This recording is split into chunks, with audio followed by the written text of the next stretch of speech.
오늘의 말씀은 다니엘서 6장 1절부터 16절까지의 말씀입니다. 제가 먼저 읽겠습니다.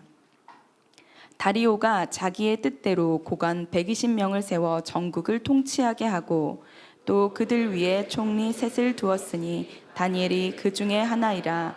이는 고관들로 총리에게 자기의 직무를 보고하게 하여 왕에게 손해가 없게 하려 함이었더라. 다니엘은 마음이 민첩하여 총리들과 고관들 위에 뛰어남으로 왕이 그를 세워 전국을 다스리게 하고자 한지라. 이에 총리들과 고관들이 국사에 대하여 다니엘을 고발할 근거를 찾고자 하였으나 아무 근거 아무 허물도 찾지 못하였으니 이는 그가 충성되어 아무 그릇됨도 없고 아무 허물도 없음이었더라.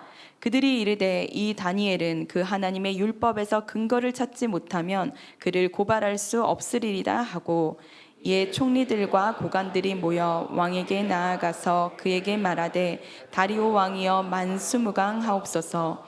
나라의 모든 총리와 지사와 총독과 법관과 관원이 의논하고 왕에게 한 법률을 세우며 한 금령을 정하실 것을 구하나이다. 왕이여 그것은 곧 이제부터 30일 동안에 누구든지 왕 외에 어떤 신에게나 사람에게 무엇을 구하면 사자굴에 던져넣기로 한 것이니이다.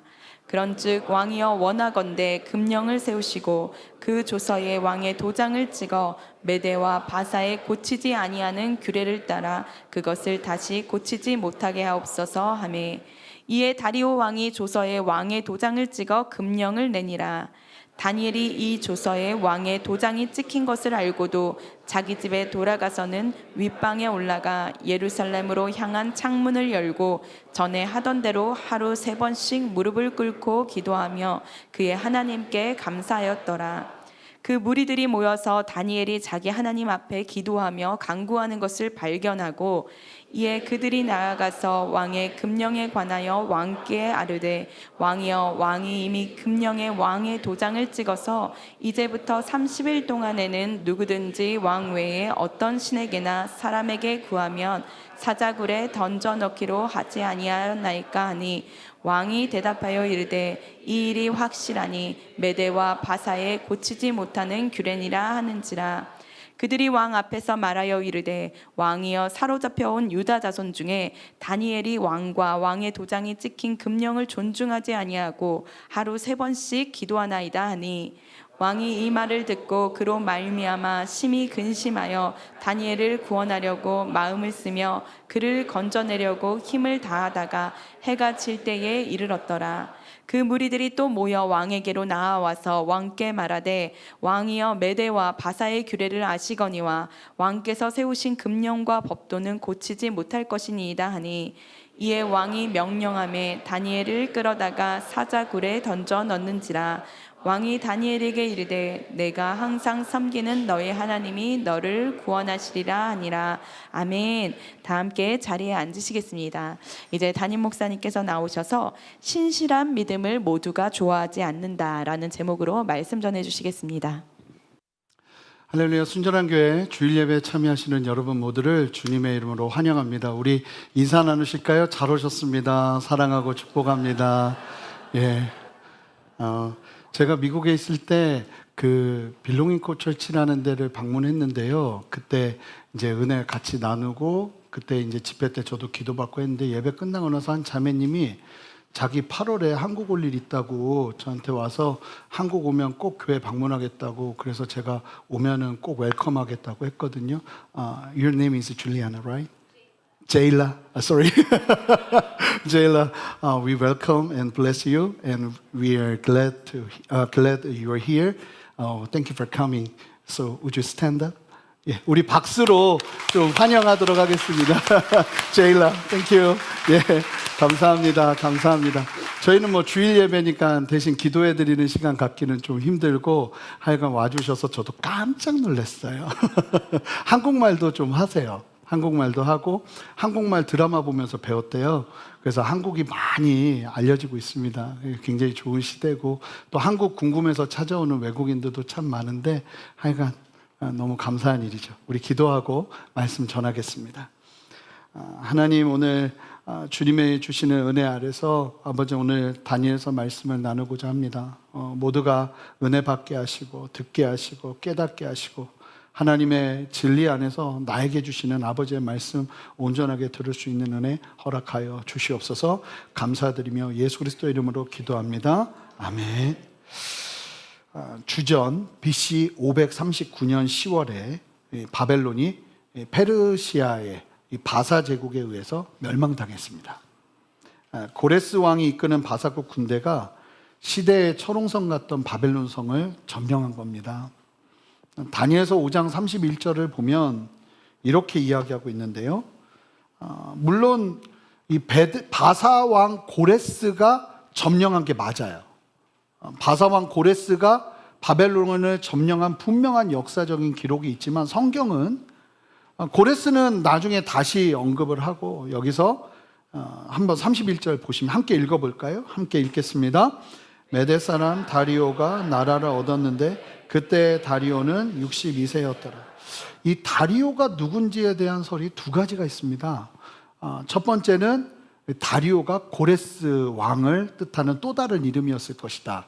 예를 들면 다니엘 이름하고 친구들 이름이 바벨론 이름이 있고 유대식 이름이 있잖아요. 그런 것처럼 다른 이름일 것이다 보는데 성경은 이 고레스 왕과 다리오 왕을 분명하게 구분을 합니다. 그러니까 굳이 같은 사람이면 그렇게 구분해서 다시 언급할 필요가 없겠죠. 근데 구분을 하는 것을 보면 분명히 같은 사람이라고 보기에는 좀 힘들지 않을까. 그럼에도 불구하고 좀 그런 게 의미가 있으니까 성경을 해석하기 더 좋으니까 그렇게 이야기하는 사람이 있고 또 여러 가지 의견이 있지만 앞으로 다리오 왕이 그 역사적인 기록을 보면요. 나보니두스 연대기에 의하면 이 고레스 왕이 바벨론을 정복하고 난 다음에 구바루라는 사람을 총독으로 임명을 해요. 그리고 이 사람이 실제로 이 돌판의 기록에 남겨져 있는 역사적 기록에 의하면 이 고레스 왕 제국을 원활하게 통치하면서 이 구바루라는 사람이 약 14년간 바벨론 지역을 통치한 것으로 기록이 남아 있습니다. 그러다 보니까 요즘 제일 많이 이야기가 되는 건 이 다리오 왕이 구바루였을 것이다 라고 보는 거예요. 게다가 자 31절 다시 보시면 메대 사람 다리오가 나라를 차지했다고 얘기를 해야죠. 그런데 여기서 뭐라고 말하냐면 나라를 얻었다라고 이야기를 합니다. 그러니까 고레스 왕, 상급자인 고레스 왕에게 나라를 받았다고 볼 수 있는 겁니다. 여러분은 어떠실지 모르겠지만 꼭 보면은 이 성경을 이제 내용의 중심을 보는 것보다 이런 거에 굉장히 또 민감하신 분들이 계세요. 왜 성경은 이 다리오라고 하느냐 막 이런 거 갖고 이야기를 하시는 분이 계시니까 설명을 드리는 거예요. 사실은 정말 중요한 거는 뭐냐면 가장 건강한 해석은 다리오가 고레스 왕의 대리자였다는 거예요. 그래서 고레스 왕이 뜻하는 바를 그대로 전달하면서 다스리는 통치자였다고 보는 것이 가장 건강하지 않을까. 어떤 사람이든 간에 사실은 주인공은 다리오가 아니니까요. 이 메대 사람 다리오가 다스리던 시절에 일어난 일이 오늘 본문에 나오는데요. 이 일은 다리오가 다스리는 통치 첫 해나 둘째 해에 일어났을 것으로 예상이 됩니다. 그러니까 언제 멸망했냐면 기원전 539년에 멸망했거든요. 그러니까 539년에서 538년경에 오늘 본문의 사건이 일어난 것이 아닌가라는 생각을 하게 됩니다. 충분히 예상할 수 있는 기간이고요. 그리고 이 연도수를 언급하는 이유는 앞으로 다음 주가 될지 그 다음 주가 될지는 모르겠지만 이 너무나 중요한 사실 하나를 설명하게 될 거예요. 이 설명하는 그 사실의 이 연도수가 굉장히 중요하고 오늘 일어나는 사건이 굉장히 중요한 이스라엘의 역사에서 너무나 중요한 어떤 단초를 제공하게 되는 어떤 변화의 단초를 제공하게 되는 어떤 계기가 되는 사건이 오늘 본문에 있기 때문에 이 연도수를 일단 말씀해 드립니다. 그래서 기억하셔야 될 필요는 없지만 그냥 멸망하고 1, 2년 후에 일어난 일이다 하는 정도만 기억해 놓으시고 오늘 말씀을 좀 보면 될 것 같아요. 이 다리오가 굉장히 탁월한 사람이에요. 어떻게 나라를 다스렸냐면 1절 보면 자기의 뜻대로 고관 120명을 전국을 나눠서 이게 통치하게 했습니다. 120명을 전국을 나눠서 통치하게 한 거예요.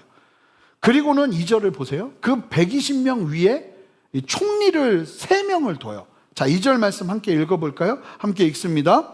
또 그들 위에 총리 셋을 두었으니 다니엘이 그 중에 하나이라.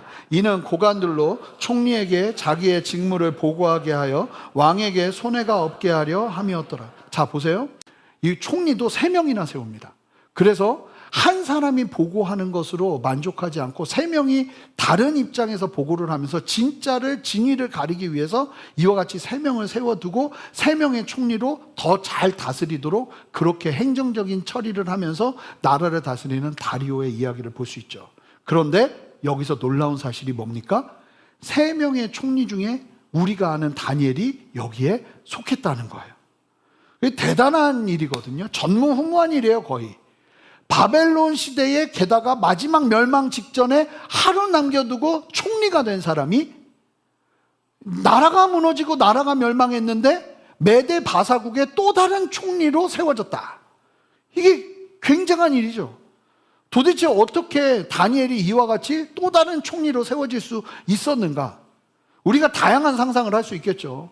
우리가 본 것처럼 메데 데메 우바르신 그 단어를 해석하면서 그 이야기가 분명히 이 바사 사람들에게 전달되었기도 했겠지만 다른 무엇보다 다니엘이 그렇게 다시 총리가 될 수 있었던 이유를 성경은 이렇게 이야기하고 있습니다. 성경에서 찾는 답이 가장 정확하겠죠.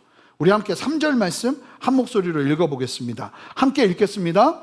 다니엘은 마음이 민첩하여 총리들과 고관들 위에 뛰어남으로 왕이 그를 세워 전국을 다스리게 하고자 한지라. 다리오 왕에게 다니엘은 눈에 띌 수밖에 없었는데, 게다가 이 바사왕 고레스의 정책은요, 어떤 정책을 펼치냐면 웬만하면 그 지역 사람들을 또 잘 세워주는 정책이었어요. 그 안에서 기회를 준 거였겠죠. 근데 다니엘에게 너무나 특별한 은혜가 있었던 거예요. 뭐라고 말합니까? 3절 초반부에 뭐라고 말하고 있죠? 다니엘은 뭐가 민첩하대요? 마음이 민첩했다고 이야기해요. 근데 마음이 민첩했다는 단어를, 이 문장을 직역을 하면 루아흐 야티라 빼흐라는 단어예요. 이게 무슨 의미냐면 그 안에 탁월한 영이 있었다는 뜻이에요. 근데 탁월한 영이 있었다고 말하는 루아흐가 이게 어떤 단어냐면, 사람을 창조하시고 하나님이 사람에게 흙으로 만드시고 난 다음에 생기를 불어넣으시죠. 그 불어넣으시는 생기가 뭐예요? 루아흐예요. 이게 호흡이라는 뜻도 있지만 성령이라는 의미도 있어요. 그러니까 성령께서 다윗 안에 충만하게 역사하셨는데, 성령의 또 다른 기능이 뭐냐면 마음을 민첩하게 했다는 거예요. 이 영어로 보면 영어 성경들은 다 똑같이 해석을 하거든요. 이 부분을 An excellent spirit이에요. 아주 특별하고 탁월한 영이 그와 함께하고 있었다는 거예요. 그래서 그가 하는 일은 다른 거예요. 근데 왜 다른가 보면 이게 그 사람의 노력도 노력이지만 그 사람 안에 있는 성령, 그 성령이라고 이해는 못하는데 너무나 탁월하게 하는 영이 있었다는 거예요. 저는 이 탁월한 영, 성령의 충만이 저와 여러분에게 있으시기를 주님의 이름으로 축복합니다. 여러분들 안에 그 탁월함이 있어야 되는 거예요. 그 탁월함은요, 사실은 어떠하면서 나오는 게 아니에요. 성령 안에서 나오는 게 있다는 거예요. 여러분들이 노력하는 그 노력 위에 성령께서 주시는 어떤 탁월하게 하는 역사가 일어난다는 거예요. 뭘 통해서요? 성령을 통해서요. 그러니까 다니엘은 그 성령이 충만하다 보니까 하는 일이 너무 다른 거예요. 같은 사업을 하고 같은 학생을 가르치고 같은 병을 고쳐도 똑같은 약을 쓰는데도 다를 수 있는 이유가 여기 있다는 거예요. 여러분, 하나님 앞에 오늘 우리가 주의 만찬하고 기도하는 시간을 가질 텐데, 여러분 기도하세요. 하나님, 내게 마음이 민첩한 은혜를 더해 주시옵소서. 성령의 충만을 더해 주시옵소서. 그래서 내가 하는 일에 여러분 빵을 구워도 밥을 해도 여러분 이 은혜가 필요하다고 저는 믿어요. 그래서 뭐가 다른 거예요. 그러니까 뭐가 다르지 보니까 영이 다른 거예요. 완전히 우리는 경험할 수 없는 민첩하게 하시는, 마음에 민첩하게 하시는 하나님의 그 충만한 영이 다니엘과 함께 하다 보니까 이 사람이 낭중지추, 주머니에다 송곳을 놔도 송곳은 계속 튀어나와서 드러나는 것처럼 감추려 해도 다니엘의 그 탁월함이 막 세상 가운데 막 드러나는 거예요. 여러분, 이런 은혜가 우리에게 있어야 된다고 믿습니다. 그러니까 하루를 시작하면서도요, 여러분 기도하셔야 돼요. 성령님, 내 안에 충만하게 역사해 주십시오. 오늘 내가 해야 될 많은 일들이 있는데 이 일들 속에서 아버지 하나님, 주님의 그 탁월한 역사가 내 안에 있기를 원합니다 하는 마음 가지고 여러분 담대하게 구하셔야 된다는 거예요. 그렇게 구하며 나갈 때 주님께서 역사하시고 일하실 거라고 믿습니다. 이 성령을 탁월한 영으로 표현하거든요. 그러니까 교회 안에 사실은 무조건 모든 일에 탁월할 수는 없겠지만 그래도 이 탁월함에 대한 가치를 깨닫고 성령 안에서 구하고 어떻게 보면 내 일들 속에서 브레이크드루 하는 역사가 성령을 통해 일어날 수 있도록 그 기대와 소망으로 주님 앞에 나아가는 은혜가 반드시 필요하다고 믿습니다. 그래서 여러분들 하나님 앞에 이 탁월한 영의 충만을 구하세요. 기도하세요. 그러면서 나가는 거예요. 그런데요, 여러분 아시잖아요? 사람들 눈에 막 드러나면요, 좀 있다가 다니엘을 미워하는 사람들이 왕에게 소개할 때 다니엘을 어떻게 보는지가 나와요. 굉장히 하대합니다. 포로로 끌려온 자예요, 다니엘은. 다니엘 앞에 수식어가요, 총리가 아니라, 똑똑한 총리가 아니라 포로로 끌려온 자. 근데 그 사람이 지금 우리보다 더 높아진단 말이에요. 그러니까 어떤 일이 벌어지는, 게다가 왕이 막 하트가 뿅뿅인 거예요. 막 다니엘만 나오면. 여러분 아시죠? 이 권위자는 사랑도 고르게 해야 돼요. 안 그러고 너무 이쁜 사람 막 하트 뿅뿅 하면요, 그 사람 죽습니다. 이게 시기 질투가 나오게 됩니다. 세상 제일 무서운 게 시기 질투는요, 모두를 하나 되게 하는 힘이 있어요. 이게 시기 질투가 한번 발동하잖아요. 그러면 그 시기 질투가 있는 사람들끼리 막 자석처럼 붙는 힘이 있어요. 연합하여 한 몸을 이룹니다. 그러면서 막 일을 하는데 보세요. 다음과 같은 일이 벌어집니다. 4절. 이에 왕이 너무 다니엘이 탁월하니까 총리들 속에서도 제일 높은 총리로 세우고 싶은 거예요. 그 일을 하려고 하니까 이에 여러분 누가 총리들과 고관들이, 여기서 말하는 총리들은 누구를 말하겠어요? 3명 중 2명이요. 동료예요. 근데 3명 중 2명, 다니엘을 제외한, 그러니까 고관들이라고 하니까 거의 모든 신하들이 다 같이 이미 자기들끼리 모여 회의를 마쳤어요. 그러면서 다니엘 어떻게든 끌어내리자. 우리 위에 서게 할 수는 없다. 이러면서 근거를 찾고자 하는데 뭐라고 말하고 있습니까? 아무 근거, 아무 허물도 찾지 못하였으니 이는 그가 충성되어 아무 그릇됨도 없고 아무 허물도 없음이었더라. 다니엘은요, 이미 모든 걸 다 가져본 사람이에요. 권세도 다 누려본 사람이에요. 그가 80세 되었을 때, 80세가 넘어서 이 벨사살 앞에 섰을 때 마치 모든 상황을 초월한 것처럼 저는 괜찮습니다 하면서 하는 행동을 보세요. 이 다니엘은요, 하나님의 부르신 것 뜻밖에 없었던 사람이에요. 여러분, 이런 은혜가 우리에게 필요한 줄 믿습니다. 할 수만 있다면 최선을 다해서 이런 삶을 살아야겠죠. 그런데 기가 막힌 거예요. 그러니까 더 화가 나는 거예요. 왜 뒤졌는데 털었는데 아무것도 안 나오면 존경해야 되잖아요. 근데 참 신기하죠? 시기심이 들어가니까 뒤졌는데 털었는데 아무것도 없으니까 또 다른 도전 정신이 나오기 시작해요, 이 사람들한테. 참 무서운 거예요. 그러면서 세상의 모습이에요. 그들이 다니엘의 허물을 찾으려 하는데 아무리 찾아도 충성되어서 그 허물을 찾을 수 없으니까 그들이 어떤 결론으로 가는가? 이 다니엘이 어떻게 살았는지를 알 수 있는 대목인데 참 이 부분은 이제 오늘은 다룰 게 너무 많아요. 자, 5절 말씀 한 목소리 읽어보겠습니다. 이들이 내린 결론은 5절입니다. 함께 읽습니다. 시작. 그들이 이르되 이 다니엘은 그 하나님의 율법에서 근거를 찾지 못하면 그분을 고발할 수 없으리라 하고, 결국 내린 결론이 뭐냐면 이 사람 신앙 갖고 어떻게든 흔들어 봐야겠다.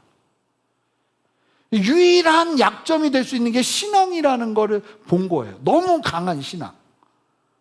그의 신실한 신앙으로 인해 어려움에 처할 수 있는 상황을 만들기로 작정합니다. 그리고는 여러분 참 이 못된 짓을 할 때 이 모이는 지혜는 무섭습니다.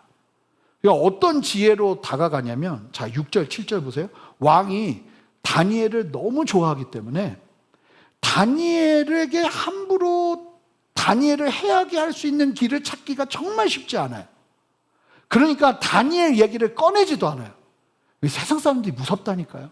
이 시기심이 한번 발동하면 무섭더라고요. 자 6절 7절 이렇게 얘기합니다.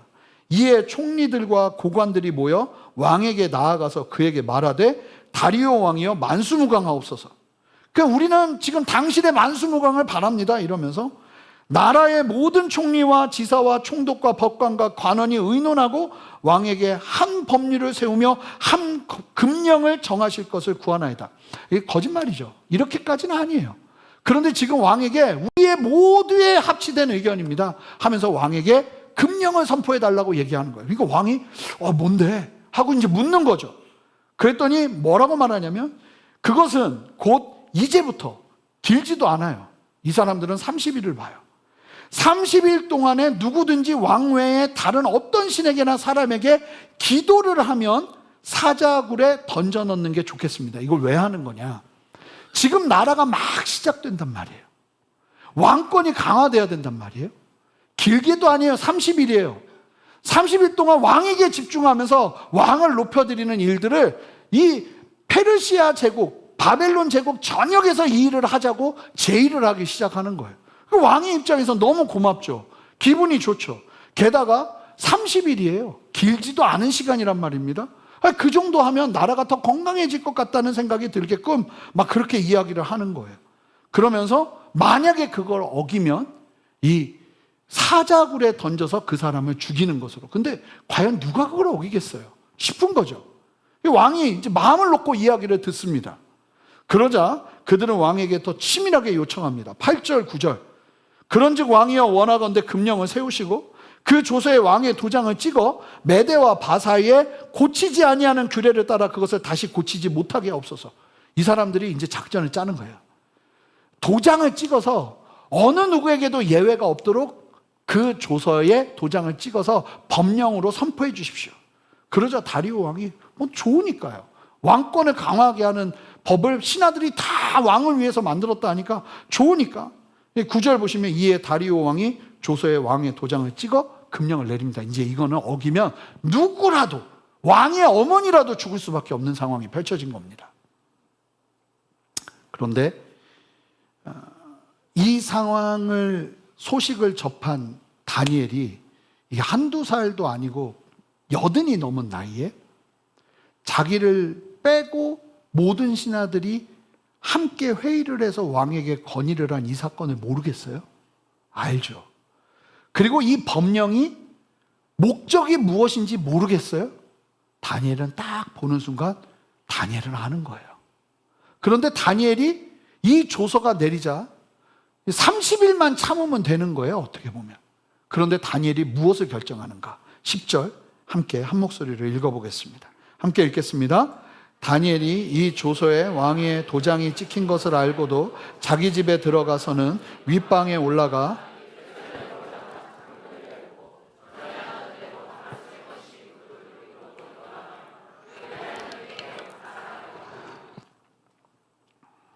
기도하는 순간 그는 사자굴로 그냥 들어가서 죽임을 당하게 됩니다.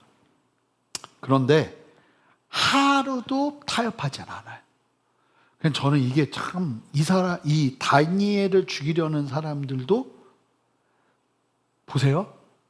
일생의 30일은 그냥 점과 같은 시간이에요. 그런데 이 사람들이요, 다니엘의 신앙을 알아요. 다니엘은 30일도 못 버틸 거라고 본 거예요. 길게 잡아서. 근데 아니나 다를까? 다니엘은 이 조서가 쓰여 있음에도 불구하고 이것을 어기면 죽음에도 불구하고 다니엘이 무엇을 선택합니까? 충분히 예상하는 건 창문을 더 넓게 열고 엎드려 하루에 3번씩 모두가 볼 수 있게 기도를 합니다. 아침, 정오, 저녁. 그런데 여러분, 성경에서 그렇게 기도하라고 정확하게 나와 있는 명령이 있는 것도 아니에요. 이건요, 다니엘이 바벨론에서 살면서 그 스스로가 신앙을 지키는 자기의 경건의 루틴이었어요. 근데 이 경건의 걸음이 나라의 제도와 나라의 법령을 통해서 막히니까 다니엘이 어떻게 하냐면 포기하지 않습니다. 그리고 바로 그날 그 법령이 선포된 날 다니엘은 모든 사람들에게 들켜버려요. 자, 그러자 대적들은 옳았구나 하면서 바로 왕에게 다니엘을 고소합니다. 이에 그들이 12절 13절 보세요. 나가서 여러분 얼마나 철저하게 이 다니엘을 죽이려 하는지 보세요. 자, 어떻게 다가가냐면 왕에게 다가가자마자 왕이시여 다니엘이 어겼습니다를 안 해요. 그러면 왕의 마음이 혹시나 변할까 봐 어떻게 얘기하냐면 보세요. 그들이 나아가서 왕의 금령에 관하여 왕께 아뢰되 왕이여 이미 금령에 왕의 도장을 찍어서 이제부터 30일 동안에는 누구든지 이제부터잖아요. 그러니까 첫날이에요. 30일 동안에는 누구든지 왕의 어떤 신에게나 다른 사람에게 구하면 사자굴에 던져놓기로 하지 아니하였나이까 하니 왕의 대답을 듣고 싶은 거예요. 유도하고 있는 거죠. 그때 왕이 맞다고 누구라도 사자굴에 집어넣을 것을 내가 도장까지 찍어서 조서로 발표했다고 이야기를 해요. 그러니까 13절에 기다렸다는 듯이 그들이 왕 앞에 말하여 이르되 왕이여 다니엘을 뭐라고 말해요? 사로잡혀온 유다 자손 중에 다니엘. 이게 그들이 보는 시각이었던 거예요. 얼마나 힘든 시간을 보냈을까요? 그런데 이야기하는 거예요. 그 다니엘이 왕과 왕의 도장이 찍힌 금령을 존중하지 않고 하루 3번씩 기도하나이다 딱 듣는데 그제서야 왕은 아차 싶은 거예요. 죄송해요. 이놈들이 이렇게 난리를 피면서 한 이유가 여기 있었구나를 알게 된 거죠. 다니엘 죽이려고 이러고 있구나. 그래서 나중에 보시면 다음 주에 보실 텐데 다니엘이 사자굴에 들어가서 살아나자 다니엘 죽이려고 한 사람들 다 사자굴에 집어넣어 버립니다. 왕이 괘씸한데 여기서 쉽게 말하면 다니엘을 살리면 나라가 기반이 처음인데 첫 시작점인데 이게 너무 흔들리는 거예요. 왕 보세요. 14절 함께 읽어볼까요? 왕이요 뭐 난리가 납니다. 함께 읽습니다. 시작.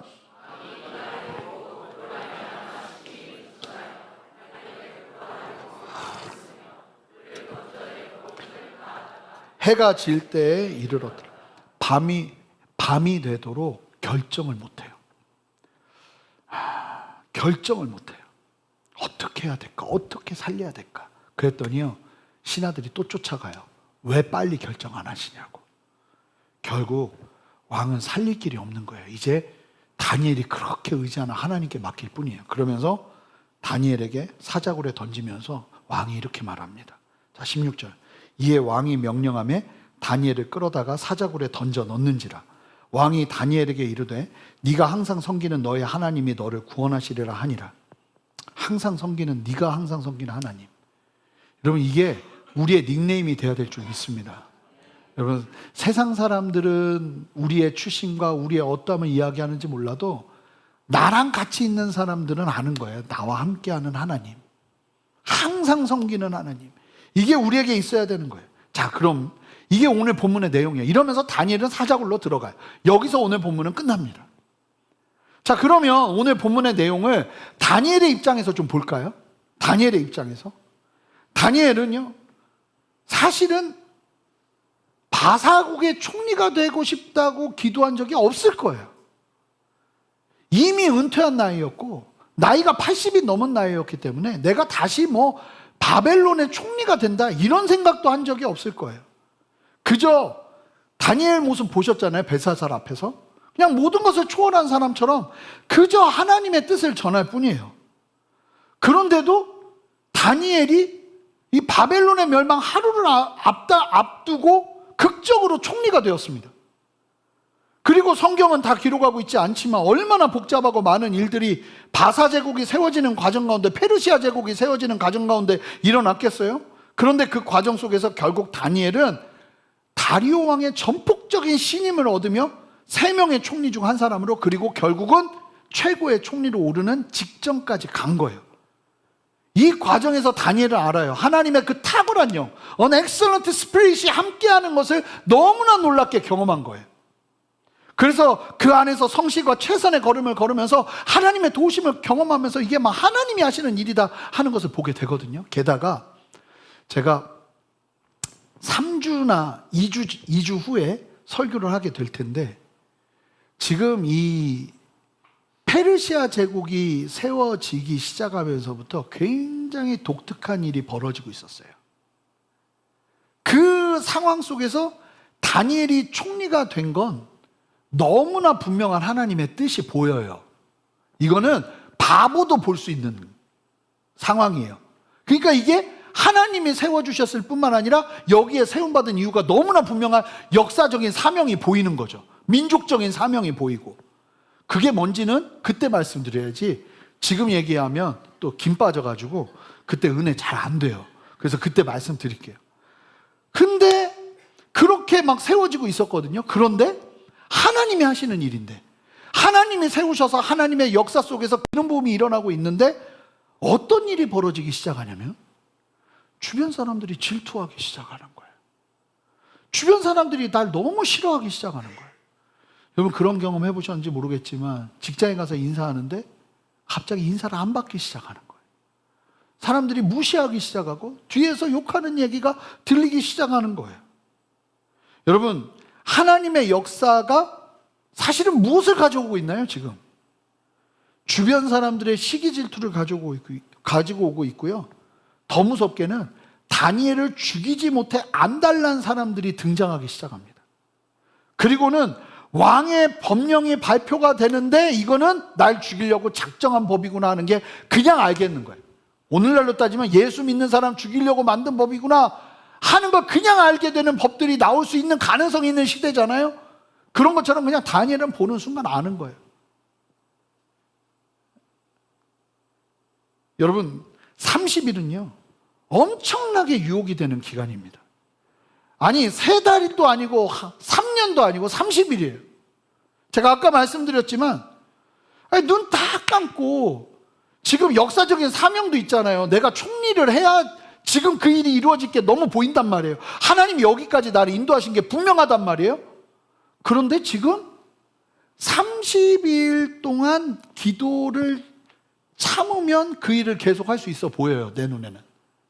근데 거기에서 기도를 멈추지 않고 하면 지금까지 하나님이 세워주신 게 모두가 그냥 제로가 되어버리는 상황이 제로가 아니죠. 내가 죽는 상황이 펼쳐지니까. 여러분이라면 어떻게 하시겠어요? 우리에게 흔히 있는 일 아닙니까? 너 인생의 중요한 시간이니까 잠깐 30일, 3개월만 쉬어. 그리고 나중에 6개월 더 열심히 하면 되잖아. 사실은 이런 생각이 우리 안에 있거든요. 아니 30일이 뭐가 중요해? 30일 때문에 만약에 다니엘이 죽으면 정말 중요한 일을 해야 되는데 너무 허무하게 끝나는 거예요. 그 생각을 다니엘이 안 하겠어요? 그런데 그 끔찍한 결과를 알고 있음에도 불구하고 다니엘은요 하루하루의 경건, 하나님과의 만남을 포기하지 않았다는 거예요. 다니엘은요 기도를 쉬지 않았다는 거예요. 사무엘 선지자처럼 기도를 쉬는 죄를 범하지 않는다고 여길 정도로 이 사람은 목숨 걸고 기도하고 있다는 거예요. 원수들이 파놓은 함정을 알면서 피하지 않고 있어요. 왜요? 그래야 하나님을 경외할 수 있기 때문에. 무엇을 위해서요? 여러분, 이스라엘 민족의 운명이 있어요.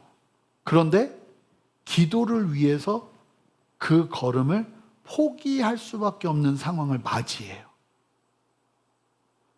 뭐가 중요한 걸까요? 여러분, 인생에 뭐가 중요한 걸까요? 큰 아젠다가 중요할까요? 지금 내가 하나님 앞에 기도해야 되는 이 걸음이 중요한 걸까요? 큰 일을 위해서 잠깐의 30일을 내려놓으면 안 돼?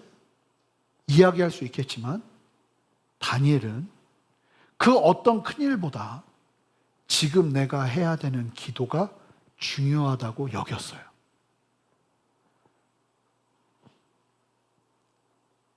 받아들여지시는 거죠. 지금 받아들여지시는 거 맞죠? 이 분위기가 중요하잖아요. 근데 하루도 타협하지 않아요. 그냥 기도하다가 죽어야지 하는 걸음을 선택해버려요. 다니엘은요, 자 보세요. 오늘 말씀에 나 사자굴에서 살려주세요라는 기도도 하지 않아요. 어떤 반응도 하지 않아요. 야, 니들이 어떻게 나한테 그럴 수 있어? 나랑 같이 내가 너희들 얼마나 도와줬는데 분명히 도움 많이 얻었을 거라고요. 다니엘 통해서. 근데 여기서 뒤에서 칼을 꽂아? 이러질 않는다는 거죠. 오직 뭐 하냐면 경건으로 인해 닥쳐온 어려움을 경건으로 뚫어내요. 기도를 못하게 하는 어려움을 기도로 뚫어냅니다. 더 충격적인 건 하나님이 이 절대적 절명의 과정에서 침묵하고 계신다는 거예요. 사랑하는 성도 여러분, 서운한 하나님의 침묵을 만날 때가 있습니다. 인생 속에서. 서운한 하나님의 침묵이요. 왜 하나님은 내가 가장 고귀한 믿음의 꽃을 피우는 이때에, 이 믿음의 순종을 하고 있는 이때에 이 어려움 속에서 침묵하고 계시는 것일까? 그런 상황을 만날 때가 있다는 거예요. 근데 제가요, 다니엘서 강해 설교를 이때 할 수 있는 게 얼마나 감사한지, 이게 설교학 교수님이 그러시더라고요. 이런 묵시 문학이라고 그러거든요. 요한계시록, 다니엘서 이런 거는 교회가 시작되고 초기에 절대로 하면 안 된대요. 다 시험에 빠질 수 있대요. 처음에 복음, 구원 이런 것들을 충분히 나누고 진리로 익숙해진 성도들과 봐야 되는 말씀이 다니엘서라는 거예요. 근데 왜 하나님이 이때 다니엘서를 우리로 하여금 보게 하실까 하는데, 저는 시대 속에서도 상황 속에서도 너무 많이 이해가 되는 거예요. 그런데요, 다니엘서를 강의하면서 제가 내린 분명한 한 가지가 있어요. 결론. 뭐냐면 신앙의 걸음에서 실망이라는 것은 그냥 백해무익이라는 거예요. 자, 저를 따라서 외쳐볼까요? 실망은 백해무익이다. 여러분, 만약에 여러분들이 최선을 다해서 주님을 사랑하는데 여러분을 실망케 하는 상황이 오잖아요. 그러면 오늘 말씀으로 정리 끝낼게요. 실망은 곁에도 두지 마세요. 아멘. 곁에도 두지 마세요. 싹도 허락하지 마세요. 싹이 나올 것 같으면 바로 밟아버려요. 예수 이름으로 명하노니 그냥 밟아버려요. 넌 없어. 넌 실망은 없어. 내 인생에 실망은 없어. 정말 놀라운 사실이, 너무 놀라운 일들이 계획되어 있거든요. 다니엘의 이 다음에 일어날 일들 속에서. 근데 다니엘은 그럴 때마다 마치 영적 전쟁처럼 큰 도전을 만났어요. 하나님은 정말 사랑하는데도 어려움이 오잖아요. 그건요, 해산을 위한 고통의 시간인 거예요. 여러분, 믿음으로 아멘 하시기 바랍니다. 그러니까 어렵고 힘들어도 이겨내고 주님 안에서 분명하게 신앙 안에서 주님 붙잡고 가는 걸음이 필요하지, 여기서 주님 이게 뭐예요? 나는 왜 죽어야 돼요? 나 이렇게 죽을 수 없어요. 이러면 이게 말이 안 된다는 거예요. 분명히 내가 너무나 하나님을 사랑하는 걸음을 걷고 있는데 고난이 찾아온다. 이유가 있다는 거예요. 반드시요. 주님을 신실하게 따르는 걸음 속에서 순종하고 있는데 어려움이 있다. 이건 반드시 이유가 있다는 거예요. 반드시요. 무엇으로 이겨내야 되는가? 순종으로 이겨내는 거라는 거예요. 여러분, 서운한 하나님의 침묵이 있어요.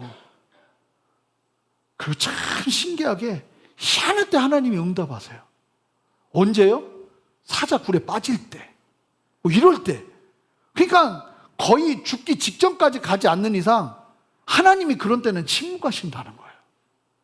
이상하게 생각하지 마세요. 그리고 잘 보세요. 다니엘은요, 고의적으로 나라의 총리가 고의적으로 국가의 법을 어기고 있어요. 지금 법이 선포됐거든요. 그러니까 법이 선포됐기 때문에 그 법대로 살아야 돼요. 30일. 30일은 긴 시간이 아니에요. 30일만 그냥 왕이 원하는 대로 그 법대로 움직이면 돼요. 그런데 다니엘이 그 법을 어기잖아요. 로마서 13장 1절 2절 말씀 기억하세요? 각 사람은 위에 있는 권세들에게 복종하라. 권세는 하나님으로부터 나지 않음이 없나니 모든 권세는 다 하나님이 정하신 바라. 그러므로 권세를 거스리는 자는 하나님의 명을 거스림이니 거스리는 자들을 심판을 자처하리라. 이 말씀대로라면 다니엘은 심판받아야 되잖아요. 하나님이 역사하시고 축복하시거든요. 어떻게 우리가 봐야 될까요? 사도 베드로와 사도들이 유대 당국으로부터 어떤 제재 조치를 당합니다. 나라가 쉽게 말하면 하지 말라고 법정에서 선포를 한 거예요. 너 이거 하면 그때는 진짜 더 가혹한 체벌이 있을 것이다 하면서 협박을 하는 정도로 이야기를 한단 말이에요. 그게 뭐예요? 예수 전하지 마라. 그게 법이 되었어요. 근데 이제 사도와 베드로와 사도들이 이 법을 어떻게 대하는가? 사도행전 5장 29절 한 목소리로, 오늘 좀 이 부분이 정리되기를 바랍니다. 5장 29절 한 목소리 읽습니다. 시작.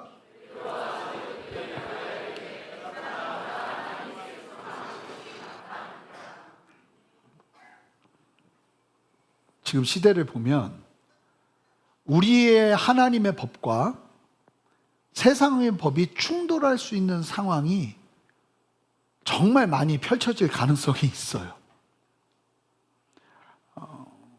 법과 하나님의 법이 충돌하는 순간이 올 수 있다는 거죠. 예를 들면 우리에게 너무 알려져 있는 코리텐붐 여사가 독일에서 법이 어찌하라 하냐면 유대인들은 절대로 집에다가 두지 말고 유대인들을 보면 신고하라고 법적인 조치가 내려져 있었어요. 그런데 코리텐붐 여사가 2차 대전 중 유대인들을 숨기면서 독일의 법을 어깁니다. 그것으로 인해 코리텐붐 여사는 극심한 고문과 감옥에 갇혀서 죽기 직전까지 가죠. 이런 거라는 거예요. 세상은 더 세속적으로 죄 가운데 빠져가는 것을 보게 될 거예요. 우리 여러분 보세요. 기준이라는 게 이제 막 없어지고 예전에는 이건 안 되는데 하는 거 막 다 바꿔요. 세계적으로 그런 일들이 막 일어나고 있어요. 아니, 정상적인 시각에선 도저히 있을 수 없는 법안이 마련돼서 사람들에게 강제적으로 그 일들을 가하고 있어요. 여러분, 그럴 때 우리가 세상을 사랑하고 나라를 사랑하고 나라를 향한 애국심을 가지지만 여러분, 우리가 어떤 관점으로 세상을 바라봐야 되는가? 이 베드로와 사도들의 대답이 우리의 대답이어야 될 줄 믿습니다. 사람보다 하나님께 순종하는 것이 마땅하다는 거예요.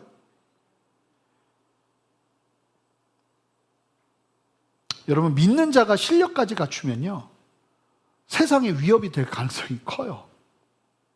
그런데 성경이요, 이런 내용을 마치 공식처럼 얘기해 줍니다. 디모데후서 3장 12절 말씀입니다. 한 목소리로 읽겠습니다. 시작.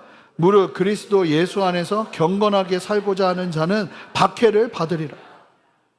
여러분, 세상에서 예수 믿으면서 제대로 살려고, 경건하게 살려고 하면 박해를 받을 것이라고 말해요. 그런데 다니엘이 어떻게 박해를 대하나요? 경건으로 박해를 대면합니다. 경건 때문에 박해가 왔는데 뭘로 이겨요? 경건으로 박해를 대면하기 시작해요. 기도하지 말라는 법령이 선포되니까 더 간절하게 기도하기 시작해요. 여러분, 그 상황을 다니엘은 어떻게 봤냐면 30일을 참자를 본 게 아니라 더 간절하게 기도해야겠구나 하는 하나님의 메시지를 듣기 시작하면서 그는 포기하지 않고 주 앞에 나가기 시작하는 거예요. 여러분, 주님 안에서 경건히 살고자 하는 자는 박해를 받을 거라는 거예요. 디모데후서 3장 12절을 제가 설교 준비하다가 준비하는데 계속 어떤 단어가 계속 눈에 가냐면 박해를 받으리라, 이 단어가 너무 눈에 가는 거예요. 그래가지고 원문이 뭐라고 하고 있나 찾아봤어요. 찾아봤더니 이 박해받다는 의미로 쓰인 단어가 굉장히 재밌는 단어가 사용이 돼요. 이 디오코라는 단어인데요. 디오코라는 단어. 이 단어가요, 전혀 생뚱맞게 다른 뜻 두 개를 같이 가지고 있는 단어예요.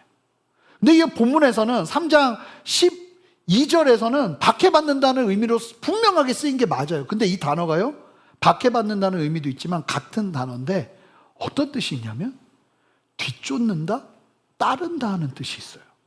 근데 저는 이게 너무 묵상이 되는 거예요. 성도가 예수님을 온전히 따를 때 세상의 박해가 우리를 뒤쫓아와요. 그러나 그 박해는 오히려 우리로 하여금 예수님을 더 따르게 하는 힘이 됩니다. 더 가까이 하게 하는 도구가 될 수 있다는 거예요. 그럼 박해는요, 주님께 더 가까이 가게 하는 도구가 돼요. 지금까지 기독교인들을 박해해서 성공한 예가 없어요. 박해를 가면 희한하게 믿는 자들이 더 하나님을 의지하고 더 붙잡아요. 그러면 중국 아시잖아요. 문화혁명 때 선교사들 다 쫓아내고 교회 다 박살내버리고 모든 성도들을 철저하게 문화혁명 속에서 박해하면서 막 죽이고 목회자들 죽이고 난리가 났었거든요. 근데 10년이 지나서 가보니까 이 중국 선교 200년, 300년 역사 속에서 할 수 없었던 일들보다 더 많은 일들이 10년 동안 일어나서 지하교회가 급격하게 부흥해서 일어나 있는 현상을 보고 선교사들이 완전히 뒤집어지는 거예요. 선교는 하나님이 하는 것이구나. 이 박해는요, 우리로 하여금 예수님을 뒤쫓게 하는 거예요. 다니엘을 보세요. 자신을 쫓아온 박해 앞에서 어떤 변명도 어떤 원망도 하지 않아요. 그저 오늘 본문에서 보여주는 다니엘은 변함없이 경건의 자리를 붙잡습니다. 여러분, 기도의 자리가 이렇게 중요한 겁니다. 저는 예배의 자리도 마찬가지라고 믿습니다. 여러분, 예배의 자리를 타협하지 마시기 바라요. 절대로요. 목숨을 걸고 지켜내시기를 바라요. 그리고 부모가요, 자녀에게 그걸 보여주셔야 돼요. 우리 어머니, 우리 아버지는 신앙만큼은 타협하지 않는 분이라는 걸 보여줘야 돼요. 그걸 보고 잘해야 돼요. 위대한 일이 기다리고 있다 보니까 이 완전히 대가지불 같은 이러한 상황이 반드시 있다는 거죠. 하나님의 생명을 막는 세상의 도전을 경건으로 이겨내는 우리가 되어야 될 줄 믿습니다. 자, 이제 주의 만찬을 할 텐데요. 세상의 어떠함에 우리의 반응은, 여러분, 세상이 우리를 힘들게 하고 지금 이 자리에 와 계신 분들 중에 힘들고 어려운 분들이 계실 수 있죠. 근데 여러분, 세상이 어떠한다 할 때 우리의 반응은 세상을 향해 하는 게 아니에요. 주님 안에서 우리의 답은 여러분 경건으로 찾는 거예요. 예배와 기도와 주의 떡과 잔을 나누며 예수님을 뒤쫓는데 더 가까이 나아가는 거예요. 신실함으로 하나님을 붙잡으면서 어려움을 이겨내는 거예요. 그 걸음이 저와 여러분에게 있으시길 바랍니다. 만약에 신실한 믿음을 도전하는 세상을 만난다면 기억하세요. 실망과 낙심과 타협이 아니라 30일도 내어줄 수 없는 거예요. 믿음으로 함께 담대히 서는 저와 여러분 되시기를 주님의 이름으로 축복합니다. 함께 기도하겠습니다. 하나님, 오늘 말씀 기억하며 아버지, 주님의 피와 주님의 살을 상징하는 주의 만찬을 대합니다. 아버지, 우리 안에 주님 안에서 이겨낼 수 있는 힘을 주시고 세상의 어떠함에 흔들리지 아니하고 세상의 어떤 것보다 하나님의 말씀에 우위를 두며 순종하며 나아가는 은혜를 우리에게 허락하여 주시옵소서. 새 일을 행하시는 주님을 찬양하고 감사드리며 예수 그리스도 이름으로 기도합니다. 아멘. 우리 주의 만찬 위원분들은 앞으로 나와주시기 바랍니다.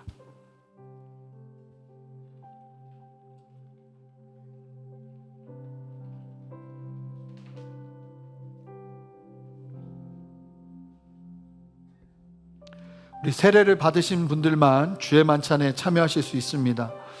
예수님께서 우리에게 하라고 명령하신, 직접 명령하신, 꼭 이 일을 하면서 기념하라고 명령하신 주님의 명령입니다.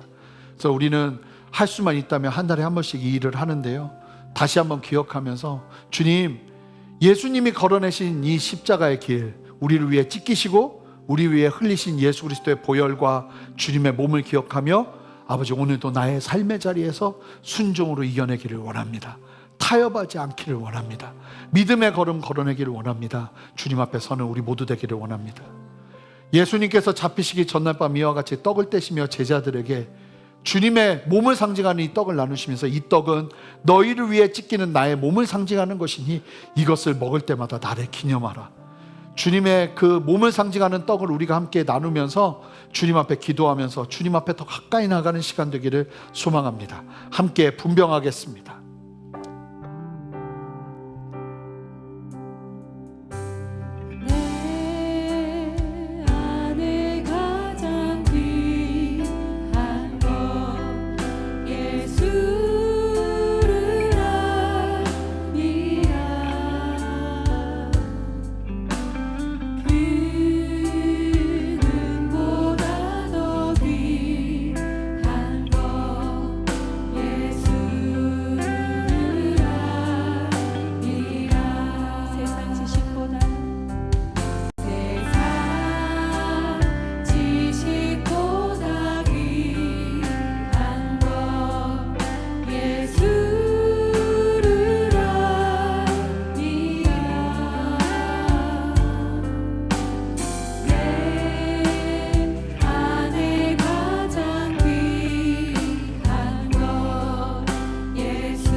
함께 주의 몸을 대하기 전에 함께 기도하겠습니다.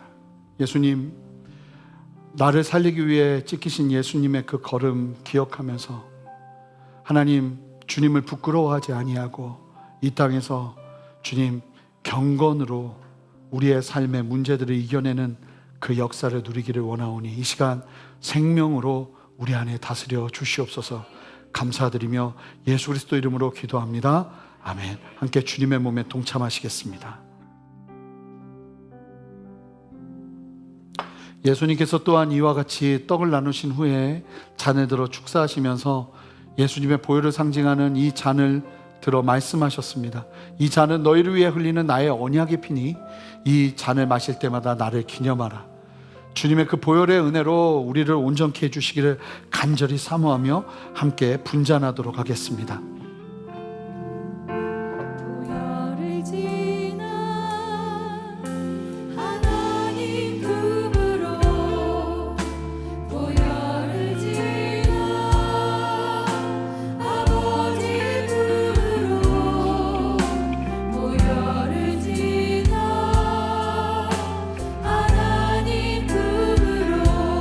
한 걸음씩 나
우리 함께 기도하며 나가겠습니다. 주님, 주님의 보혈을 상징하는 이 잔을 대합니다.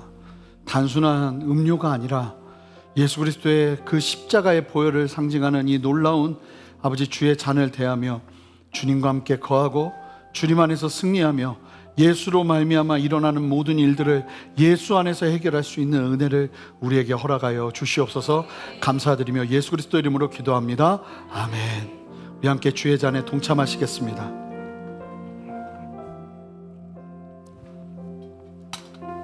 우리 다 같이 좀 일어서실까요?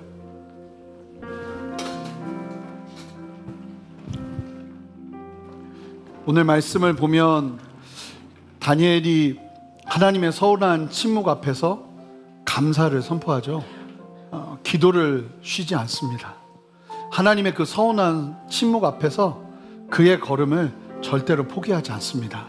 우리 함께 좀 두 손을 들고 주님 앞에 기도하길 원하는데, 하나님, 예수 믿는다는 것이 무엇인지 다시 한번 깊이 깨달을 뿐만 아니라 주님을 믿고 따르는 가운데 일어나는 어려움 속에서 주님의 그 서운한 침묵을 아버지 실망하지 않고 좌절하지 않고 아버지 낙심하지 않고 감사로 뚫어내는 은혜가 이 시간 내 안에 있어지기를 원합니다. 주여, 감사를 고백하기를 원하오니 주여, 나의 고백 위에 영광받아 주시옵소서. 주님의 만지심을 보게 하여 주시옵소서. 예수로 일어서게 하여 주시옵소서. 함께 두 손을 들고 주님의 이름 한번 부르며 기도합니다. 주여, 하나님 역사하시는 주님의 이름을 높여드리고 주님을 찬양합니다. 성령 안에 한 사람 한 사람을 만져주시옵소서.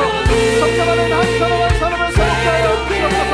하나님의 놀라운 기름 부으심과 하나님의 놀라운 일하심과 온전하게 볼 수 있도록 주님 역사하여 주시옵소서. 세상에 가시는 주님을 찬양하오니 하나님의 일을 이루시고 하나님의 역사를 나타내시옵소서. 하나님의 일하심을 보게 하여 주시옵소서. 세상에 가시는 주님을 찬양합니다. 하나님의 거울을 비춰오소서. 아버지를 아쉬움이 실망이 떠나가게 하시고 주님 앞에 담대할 수 있도록 도와주시옵소서. 하나님 역사하여 주시옵소서. 하나님 주님 보게 하시옵소서. 하나님의 가운데 있게 하시옵소서. 아버지 하나님 마지막 시대를 준비하는 교회로 서게 하여 주시옵소서. 아멘. 한 가지를 더 기도하기를 원하는데, 다시 한번 우리 두 손을 들고 다른 무엇보다 우리 순전한 교회가 주님의 마지막 시대를 준비하는 교회 되기를 원하오니 하나님, 우리를 사용하여 주시옵소서. 세상의 어떤 것보다 하나님의 법을 우위에 두고 아버지를 타협하지 않고 나가는 믿음의 걸음이 우리 교회의 걸음 되게 하여 주시옵소서. 하나님, 무장시켜 주시옵소서. 담대하게 하여 주시옵소서. 교회의 일원으로 함께 한마음으로 나아가는 은혜를 허락하여 주시옵소서. 믿음으로 이겨내게 하여 주시옵소서. 우리 성도들의 어려움 믿음으로 이겨내는 일들이 정상적인 걸음이 되게 주님 역사하여 주시옵소서. 그렇게 우리 교회를 주께 올려드리며 주님의 이름 세 번 부르며 기도합니다. 주여, 주여, 주여. 주님 역사하시는 주님을 찬양합니다. 하나님, 오늘의 보시옵소서. 하나님, 마지막 때를 준비하는 교회로 우리를 세워주시옵소서. 마지막 시대를 준비하는 교회로 우리를 세워주시옵소서. 오직 주님만을 바라보며 주 앞에 서는 은혜를 허락하여 주시옵소서. 성령이여 되어주시옵소서. 성령이여 되어주시옵소서. 담대하게 하옵소서. 하나님의 은혜 안에 서게 하옵소서. 하나님의 마음 가지고 서게 하옵소서. 마지막 세대를 준비하는 아버지 믿음의 걸음을 걸어내는데 두려움없이 주님 앞에 쓰임받는 은혜를 허락하여 주시옵소서. 하나님의 주님 역사하여 주시옵소서. 하나님의 주님 일하여 주시옵소서. 두려움없이 주님을 바라보게 하시고 두려움없이 주님을 따를 수 있도록 주님 역사하여 주시옵소서. 생각이 바뀌게 하시고 마음이 바뀌게 하시고 태도가 바뀌게 하시고 하나님을 향한 믿음의 고백으로 나아가는 은혜를 허락하여 주시옵소서. 세계를 가시는 주님을 찬양합니다. 성령의 충만하게 우리를 깨워주시옵소서. 아멘.